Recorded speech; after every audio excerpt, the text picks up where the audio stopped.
તો જય શ્રી કૃષ્ણ અને જય સિયારામ બધાને. જો આ ગાયું ને ભેંસું બધું ભેગું આવ્યું હે અને હવે એકાદ બીજી એમ કે હે કે કોણ ક્યાં લગી સારા છે.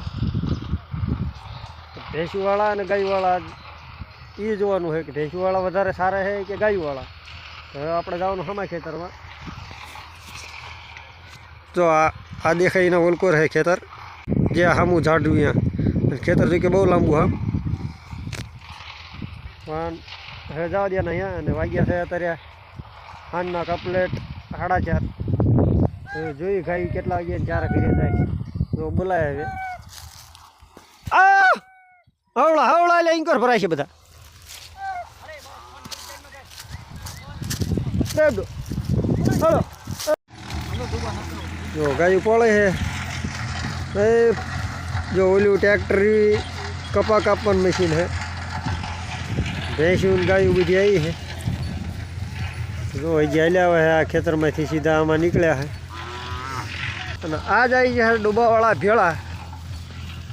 આમાં છે બહુ ઝીંડવા. જુઓ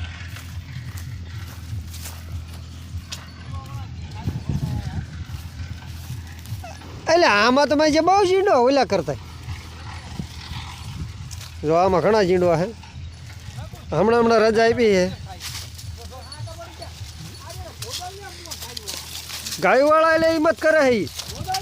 હા જો આ કપા કાપવાનું મશીન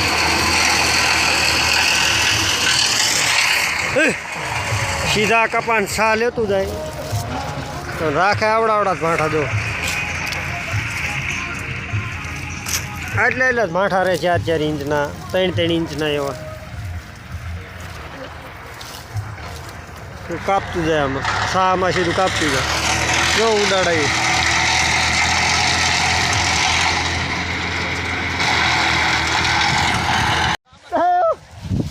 તો એ બધા નેરડાના ગાવડા છૂટ્યા છે બીજા ખેતરમાં.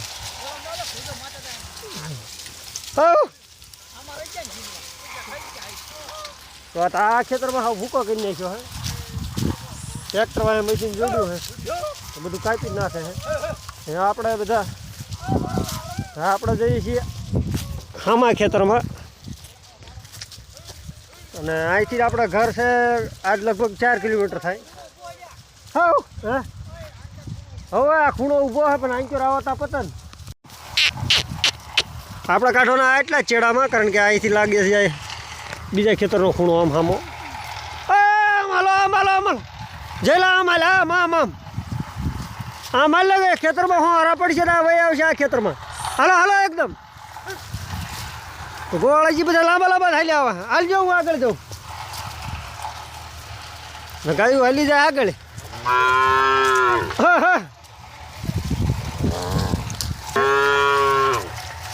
વાસણું નાના રાયડું પડે, કારણ કે એમની માહિતી પડી જાય નોખા એના હિસાબે. અને આ ખેતરમાં સામે આવી ગયું ફૂકણીયું. આ કપા કાપવાનું મશીન જો સામે ઊભું છે ટ્રેક્ટર લઈને. તો એ ભાઈ કે ઢોર આવવા દો કે આમાં સરી જવા દો કે. પછી કે મારે આમાં કાપવાનો હોય કપા. તો કીધું વાંધો નહીં ગાયું ભાઈ આવે આમાં. તો આમાં ઝીંડવા ખૂબ છે અત્યારે.